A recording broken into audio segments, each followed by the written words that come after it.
Found out my twin had been secretly impersonating me online. At 28, had always been close to my twin sister, Sarah. We shared everything growing up, clothes, hobbies, even friends. But as we got older, our lives took different paths. I moved to the city to pursue a career in marketing, while Sarah stayed in our small hometown to work at our family's bakery. Despite the distance, we still talked every day and visited each other whenever we could. One day, I received a strange message from a friend asking me about a blog I supposedly ran. Confused, I logged onto the site she mentioned, and was shocked to see that it was indeed a blog about my life, but written entirely from Sarah's perspective. She had been impersonating me online, sharing intimate details about my job, relationships, and even my innermost thoughts. I was furious and hurt. How could my own sister betray me like this? I confronted Sarah, and she tearfully admitted that she had started the blog as a way to cope with her feelings of inadequacy compared to me. She felt overshadowed by my success and wanted to experience life as me. I couldn't believe what I was hearing. How could she envy me when all I ever wanted was for us to be equals? Our relationship quickly deteriorated after that. I couldn't trust Sarah anymore, knowing that she had been pretending to be me online. Our phone calls became strained, and our visits were filled with awkward silences.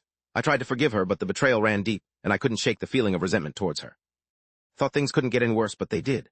Sarah began spreading rumors about me online, painting me in a negative light to make herself look better. She twisted my words and actions, making me out to be someone I wasn't. I was devastated. Not only had she stolen my identity online, but now she was trying to ruin my reputation as well. I reached out to our parents for help, hoping they could talk some sense into Sarah. But to my surprise, they took her side. They defended her actions, saying she was just going through a rough patch and needed our support. I felt completely alone, betrayed not only by my sister but by our own family as well. Things only got worse from there. Sarah started impersonating me on social media, commenting on my posts and messaging my friends as if she were me. It was like she was trying to erase my existence and take over my life completely. I was at a loss for what to do. How could I stop someone who knew me so well from masquerading as me online? As the tension between us escalated, I made the difficult decision to cut Sarah out of my life entirely. I changed my passwords, blocked her on all social media, and even considered legal action to protect myself from her manipulation. It broke my heart to sever ties with my twin, but I knew I had to prioritize my own well-being. Now, months later, I still can't shake the feeling of betrayal that lingers between us. I miss the sister I used to know, the one who shared my dreams and supported me through everything. But I can't ignore the damage she caused by impersonating me online.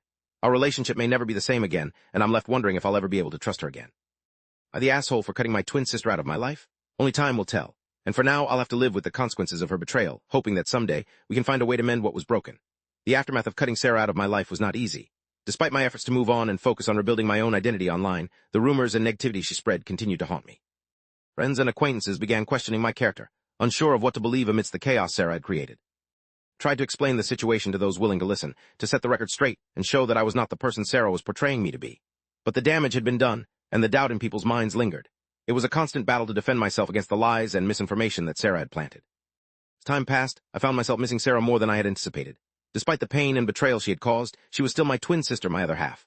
The void left by her absence grew larger each day, and I yearned for the closeness we once shared.